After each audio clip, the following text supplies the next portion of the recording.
Parlons territoire d'Arkea Banque Entreprise et Institutionnelle sur Radio Imo.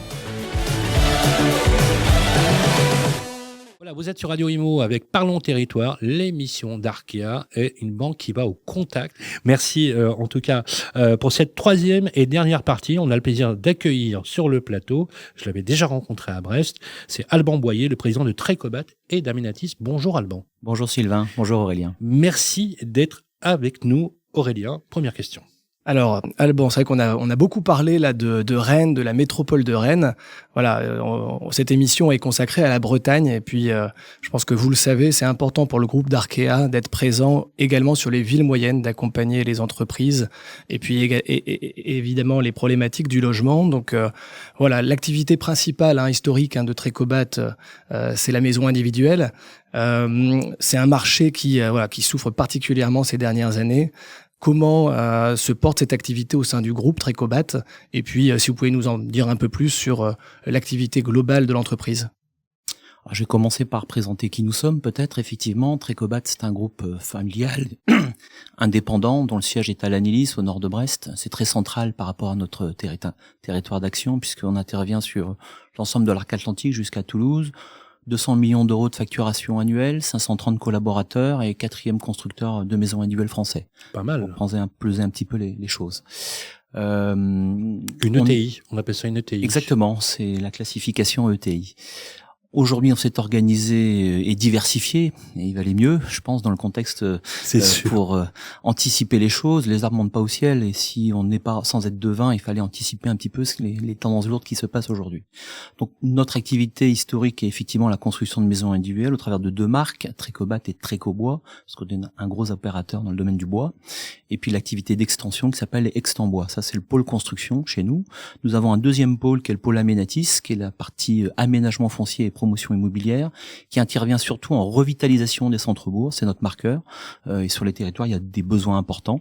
Et c'est des territoires qu'on comprend bien, puisque c'est déjà ceux qu'on travaillait historiquement en termes de maisons individuelles.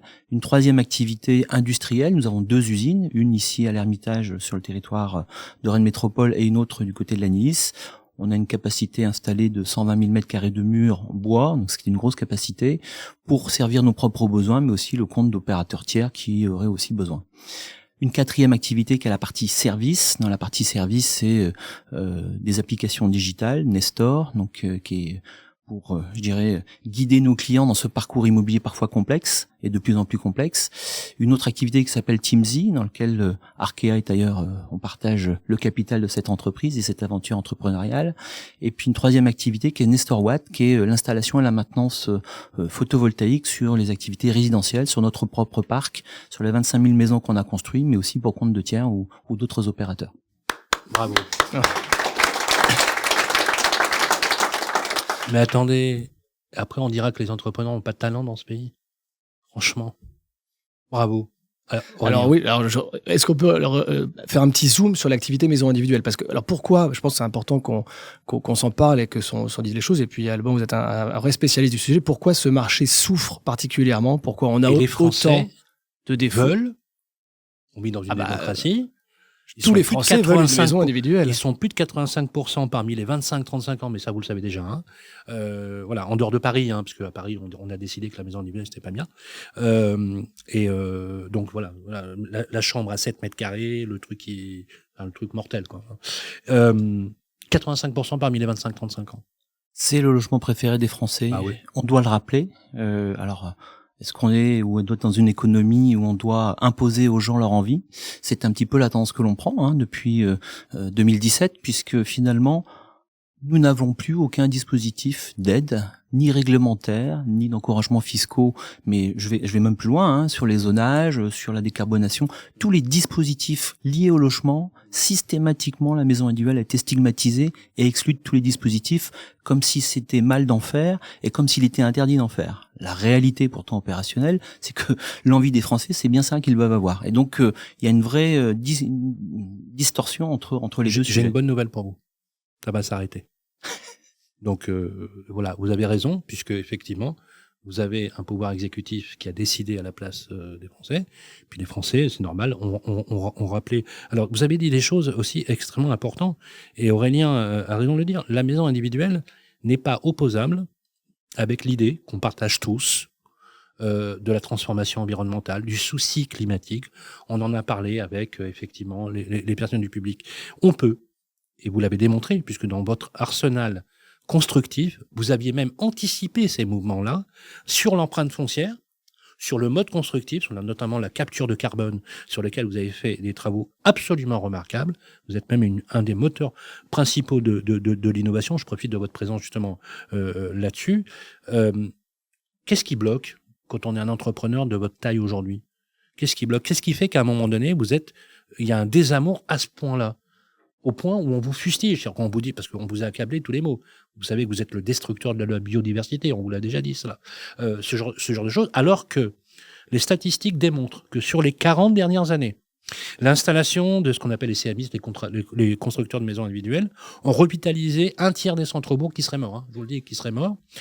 Travailler sur la vitalité des territoires, puisque cet agencement que vous avez dans la vision, j'ai beaucoup aimé l'idée des centres-bourgs, a fait venir des entreprises qui, du coup, ont trouvé de la ressource humaine de ce côté-là. Comment on fait pour... On prend notre bâton de pèlerin tous les jours. J'ai envie de dire qu'aujourd'hui, le sujet n'est pas forcément auprès des collectivités, même si parfois, à certains endroits, on a toujours ce discours réducteur où on oppose le ZAN ou la zéro artificialisation nette à la maison individuelle, puisque finalement, on fait un peu cette conclusion un peu rapide. Je rappelle que le besoin de logement en France, il est de 400 000 logements, et que si on veut faire 400 000 logements, il y aura besoin de maisons individuelles. On pourra pas s'en passer. Et il faut juste le bon logement au bon endroit et en bonne intelligence, en phase aussi avec le pouvoir d'achat des Français. Je rappelle aussi que la maison individuelle est un produit extrêmement performant à ce titre, en termes de prix au mètre carré. Il faut pas l'oublier, dans un problème de pouvoir d'achat aujourd'hui, face aux besoins de logement, c'est une très bonne réponse aussi pour répondre à ce critère. Vous avez été impacté par la crise ? Oui, bien sûr qu'on a été impacté, forcément que nous avons été très impactés. Alors, aujourd'hui, on est à moins 15 chez nous. Sur la maison individuelle. Mais je vais expliquer pourquoi. Parce que il n'y a pas de gloriole dans ce que je suis en train de dire. Vos collègues, vous le savez. Le marché français est à moins 40 sur un an. La Bretagne est à moins 26. Et globalement, en 2 ans et demi, on est à moins 60. La réalité aujourd'hui opérationnelle, c'est que notre marché national historique, c'est 120 000 maisons par an. Et aujourd'hui, le trend que l'on vit là actuellement, nous sommes à 50 000 maisons par an. 50 000 maisons. Les chiffres de vente nationaux de maisons individuelles en avril 2024 sont inférieurs à avril 2020. Rappelez-vous, avril 2020, confinement. Nous sommes sur des chiffres inférieurs à avril 2020 où tout le monde était chez soi et où l'acte d'achat d'une maison n'était pas possible. Est-ce que ça a mis en péril les entrepreneurs de votre secteur ? Il y aura de la casse, bien évidemment qu'il y aura de la casse, puisque au-delà du carnet de commandes et du niveau d'activité qui doit financer une structure, je rappelle que nous avons eu un nœud coulant qui s'est serré autour de notre cou, qui a été la grande variation et inflation du coût des matériaux sur des chantiers que nous avions en cours et sur des chantiers que nous avions à démarrer et que nous avons dû assumer. Moi, c'est vrai que la maison individuelle souffre. Moi, j'aimerais revenir sur une activité que vous avez développée et qui aujourd'hui, via la marque Aménatis, quelque chose d'important et un enjeu majeur, je pense, sur tout le territoire français, c'est la revitalisation des centres-bourgs. Alors, ça marche pas partout, c'est extrêmement compliqué. Comment ça se passe en Bretagne? Pourquoi ça marche peut-être mieux qu'ailleurs? Et quels sont les ingrédients qui font que ça fonctionne? Si vous voulez bien, Aurélien, j'aimerais qu'on complète aussi de quoi on parle quand on parle des centres-bourgs.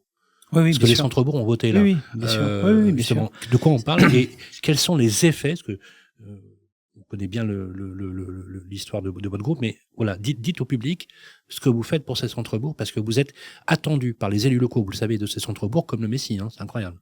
Déjà, effectivement, on n'est pas nombreux à aller les voir. Faut le dire. C'est-à-dire que nous, au quotidien, en tant que constructeur de maisons individuelles, on allait déjà les voir. Donc on les connaît. On allait déjà discuter d'un certain nombre de sujets sur des opérations d'aménagement ou de construction de maisons individuelles. Et puis d'un rendez-vous en face à face, effectivement, c'est trouver du même côté de la table. C'est-à-dire qu'on construit ensemble les solutions. On a besoin de comprendre la logique aussi des élus sur une projection de leur urbanisme et de leur aménagement à un horizon de 3-4 ans, les enjeux de population. Et là, nous sommes là pour y répondre. Je vais prendre un simple exemple. Nous avons une population vieillissante, ça a été évoqué tout à l'heure. Et donc, nous avons mis au point une offre qui s'appelle Ticocon, qui est des maisons de centre-bourg pour des seniors. L'intérêt, c'est qu'effectivement, c'est le première brique d'un parcours résidentiel senior, mais ce sont des gens qui sont autonomes, qui veulent rester dans leur bourg, qui veulent près de leur médecin, près d'une pharmacie et pouvoir aller faire leur course à pied. Et de l'autre côté, en même temps, ils ont vidé leur maison dans la campagne, grande maison avec un grand terrain qui peut accueillir une famille. Parce que là, du coup, on rend la rotation du parc possible. C'est génial.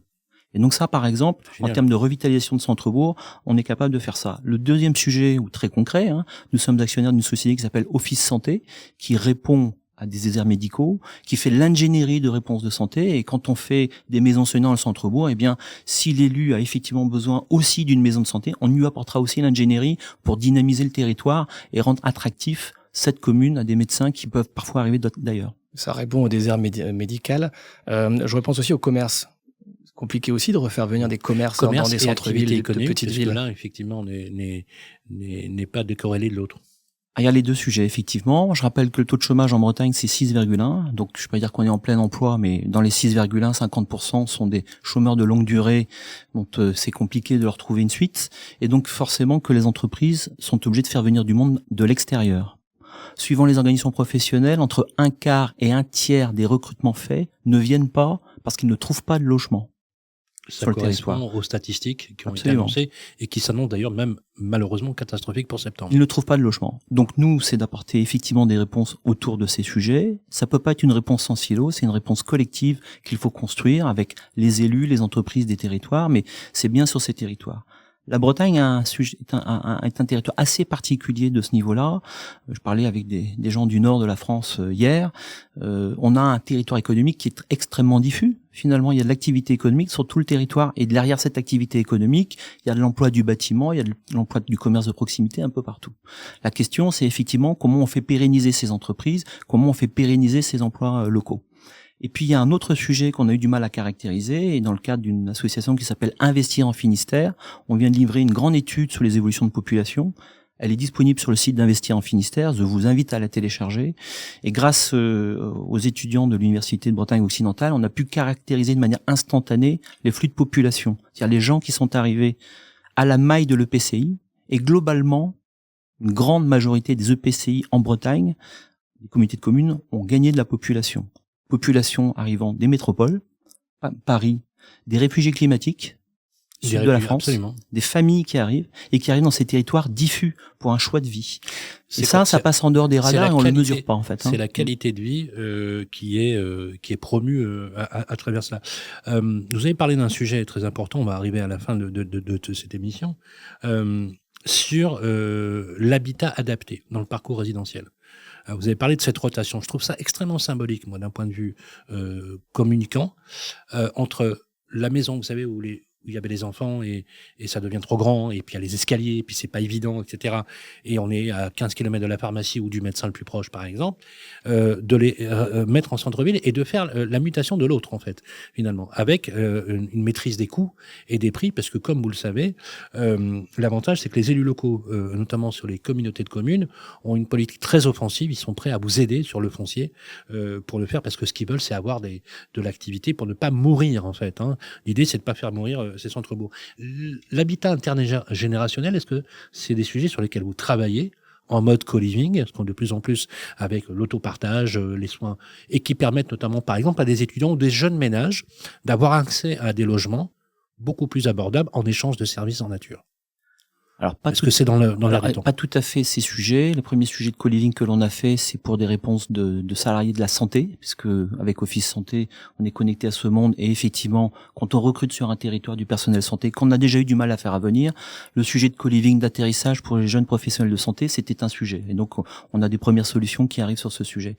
L'histoire de l'intergénérationnel, en fait, c'est au travers de petits cocons. Je rappelle la maison individuelle, petite maison individuelle de centre-bourg. Et donc, il y a des fois, en mode, même si on est dans un village, on a besoin de faire un peu plus de densité. Et donc, effectivement, on est en train de travailler sur des solutions où on a du logement à l'étage pour loger de la primo-accession et où on garde la première réponse utile pour loger les seniors au rez-de-chaussée.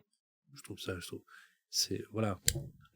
Non, mais vous savez quoi, ça me met dans un état de rage comme c'est pas permis. Les solutions, vous les avez. Nolwenn, tout à l'heure, nous en parlait. Antoine, point de vue public, a les outils. Il suffit simplement de les mettre en place. Mais ça va se faire bientôt. Alors, Alban, pour conclure un peu l'intervention, j'aimerais qu'on parle un petit peu de la démarche ESG qu'a mis en place le groupe Trecobat. Vous le savez, hein, c'est alors aussi... ESG, établissement supérieur de gestion. Non, c'est quoi? Environnement, social, gouvernance. Ou RSE. Voilà. Mais en tout cas, voilà, de vous dire que Arkea, le groupe Arkea est extrêmement investi sur la transition environnementale. Et je sais que voilà, le groupe Trecobat a notamment innové dans la matière. Donc, est-ce que vous pouvez nous en parler et puis nous donner un exemple d'innovation de ce que vous avez fait, notamment sur tout ce qui est production d'énergie en lien avec le logement? Pour en parler 3 heures, ça nous passionne. On est un acteur du territoire extrêmement engagé. Et quand j'entends que la maison individuelle, effectivement, dénature les choses, on saura démontrer 10 000 fois ce que l'on fait au quotidien pour casser cette image et montrer ce que l'on fait. Je vais même aller plus loin. Il y a un groupe d'écologistes qui ont démontré que construire des maisons individuelles avec des modes constructifs, par le fait d'occuper un espace sur l'empattement au sol, doper la biodiversité, et compenser les difficultés en fait sur les terres arables qui étaient autour, sur les problématiques de monoculture notamment. Et ça, c'est quelque chose qui est une vraie réponse. Parce que contrairement à ce qu'on peut imaginer, comme vous le savez, il y a un rapport aussi qui a publié le fait que les abeilles vivent mieux en ville, parce qu'effectivement, on n'utilise pas les pesticides, par exemple. Donc, le fait que vous alliez, vous, dans ces territoires, favorise au contraire la biodiversité. C'est pas quelque chose qu'on a l'habitude d'entendre, hein. Non, tout à fait. Alors déjà, pour contrecarrer un petit peu la perception de ce que peut être parfois le greenwashing, il faut faire un constat, un diagnostic et fixer un cap et un chemin. Donc il y a quelques années, nous avons fait le bilan carbone du groupe, ce qui a permis d'éclairer un petit peu ce que pesaient nos activités et la façon dont on pouvait éclairer le chemin pour lutter contre ça. Le groupe a pris un engagement, horizon 2030, moins 35%. Du poids carbone, du bilan carbone du groupe. Et donc, c'est une trajectoire sur des matériaux biosourcés et de la construction décarbonée. On est un gros opérateur en bois. Et donc, je vous dis qu'à horizon de 3 à 5 ans, 50% des maisons que nous allons produire seront en bois. Nous sommes déjà à 35% en termes de commercialisation aujourd'hui à date dans ce que je parle. Donc, c'est un engagement extrêmement fort. Et toutes les solutions en termes de logement, pas que de maisons individuelles, nous poussons les solutions au travers du bois. Nous sommes industriels, nous avons fait de l'analyse de la valeur et donc on est capable de dire aujourd'hui qu'on fait une maison bois au même prix qu'une maison traditionnelle. Il n'y a pas beaucoup d'acteurs qui peuvent revendiquer ça, c'est un acte extrêmement fort. Le deuxième sujet effectivement dans les engagements, c'est les solutions énergétiques puisque on va dire que depuis l'Ukraine et la crise de l'énergie qu'on a connue, tous les Français se sont posé les questions de comment il est choisi l'hiver. Précaution, rappelez-vous, Bruno Le Maire qui met son pull ou son gilet ou son écharpe pour dire comment on devait faire des économies sur le sujet. La vraie question, c'est qu'effectivement, c'est un budget extrêmement variable pour nos concitoyens et qu'il fallait y apporter des réponses. Nous avons été sollicités de nombreuses fois par des clients qui voulaient déjà rendre autonome un peu leur maison en termes de production. C'est pour ça qu'on s'est mis à faire du panneau photovoltaïque, parce que la demande a été extrêmement soutenue et on y a apporté les réponses. Et puis on a voulu aller beaucoup plus loin sur le sujet, et donc là on a une innovation, on a fait une première européenne il y a quelques mois, elle a fait l'objet d'un reportage sur le 20h de TF1 d'ailleurs, c'est une maison autonome en hydrogène. Et donc la maison, elle est aujourd'hui habitée, elle vit, elle est monitorée pendant 2 cycles de saison, puisqu'on va regarder été comme hiver la façon dont ça se passe, et on vise 90% minimum d'autonomie sur un cycle combiné habitat-mobilité, puisque le sujet n'est pas que l'habitat. Quand je fais une maison individuelle, j'ai besoin de me véhiculer. Vous pouvez alimenter le véhicule ? Oui, bien sûr. Bien sûr. Voilà. Et donc, on est en train de monitorer cette solution. Et juste pour dire que dans ce prisme-là, nous visons l'autonomie, là où certains visent le rendement d'une installation. Mais on n'est pas dans le même prisme, la même lecture et la même analyse de la valeur de la solution. Alors, merci. Une belle innovation, voilà. Et on voit que voilà, les territoires ont des idées. Bravo. Alors,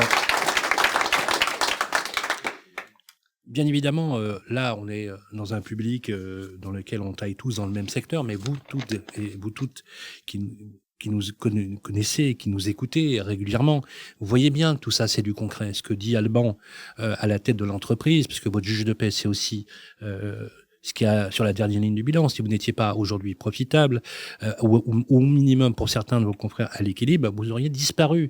C'est aussi intéressant d'avoir des banques qui soutiennent dans ces mouvements de tempête. Et je dois le dire, que Arkéa, vous avez toujours eu cet ADN.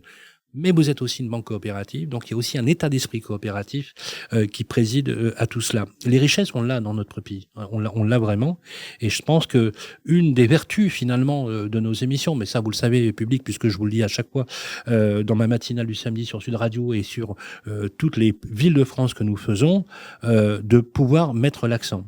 Je vous rassure Alban, les Français se sont manifestés, le rendez-vous sera donné aux urnes et les choses changeront dans le bon sens du terme. Et vous savez, tout bouleversement est propice à des changements. Et je voudrais citer Denis Diderot, l'encyclopédiste, on va faire un peu de culture, qui disait finalement il y a deux sortes d'hommes. Il y a ceux qui voient le monde tel qu'il est, et puis il y a les autres qui le voient tel qu'il pourrait être.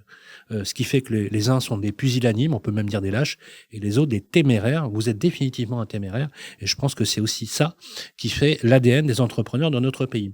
J'avais demandé à Antoine, qui est dans le public, Antoine Mondry, quel était le mot qui qualifierait les propos. Vous m'avez répondu, Antoine, optimisme. Et j'ai demandé la même chose à Nolwenn, et vous m'avez répondu pragmatisme.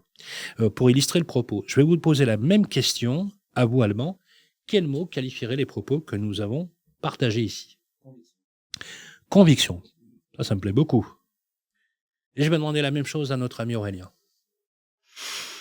Un mot. C'est spontané. Défi. Défi. Si on veut avoir le sens des convictions, encore faut-il fixer des défis. Ces défis, il faut les faire avec optimisme et pragmatisme. C'est la conclusion de notre émission. Je voudrais remercier... oui, vous pouvez applaudir. Ah bah oui, je voudrais remercier pour ce deuxième opus donc de Parlons Territoire avec nos amis d'Arkéa. Nous sommes ici à une encablure de Rennes, à Saint-Grégoire. Nous serons bientôt à Bordeaux. Exactement. On va donner... Alors juste avant, je me permets, mon cher Sylvain, avant Bordeaux, on vous donne rendez-vous à tous ici aujourd'hui, le 10 septembre, à la Maison de la Chimie à Paris pour le speed dating de l'immobilier, dont la thématique, et on l'a abordé sur les 3 interventions aujourd'hui, c'est l'emploi et le logement. Et on le sait, aujourd'hui, on est dans une situation qui est extrêmement grave. On n'arrive plus à loger aujourd'hui la population et les salariés des entreprises. Donc, on va avoir des tables rondes pour parler de cet enjeu. Et puis ensuite, comme toujours, un moment convivial, mais d'ailleurs que je vous invite à partager ici, à la fin de cette émission, puisqu'on a un cocktail déjeunatoire avec l'objectif de mettre en réseau, d'échanger entre dirigeants de l'immobilier. Et ensuite, nous prenons la route pour donc Bordeaux. Et donc, dernier trimestre, nous irons à Bordeaux, qui est aussi une ville importante pour le groupe Crédit Mutuel Arca et pour Arkea Bank. On a des équipes sur place, on est très présents pour accompagner la filière et les acteurs de l'immobilier. Merci beaucoup. Et d'ailleurs, nous avons fixé 4 rendez-vous. Donc, on est au second rendez-vous. Nous irons à Bordeaux, nous aurons un 4e rendez-vous et on espère continuer d'ailleurs en 2025 ce tour de France de l'immobilier. Je voudrais remercier nos participants. Alban Boyer, merci beaucoup, président de Trécobat et d'Amenatis. Allez voir sur les sites internet, ça c'est vraiment, ça a du sens et c'est très pragmatique. Pragmatique, c'est ce qu'il a qualifié aussi avec une vision très opérationnelle dans son métier. C'est Nolwenn Kermarek, qui est président de Kermarek Promotion, également Antoine Mondry, directeur général de Territoire Rennes. Ne changez rien, justement, restez tel que vous êtes. Un merci également à Nelly Briand qui nous a accueillis très gentiment ici dans ses locaux. Merci à Aurélien Deleu, merci à Baptiste, merci à Jason, merci à Alexandre, merci à toutes les équipes qui ont concouru à cette émission. Merci à vous, public. N'hésitez pas à vous manifester. Vous pouvez écrire, bien évidemment, on peut nous envoyer des mots, on peut envoyer même son 06 à Aurélien, c'est possible.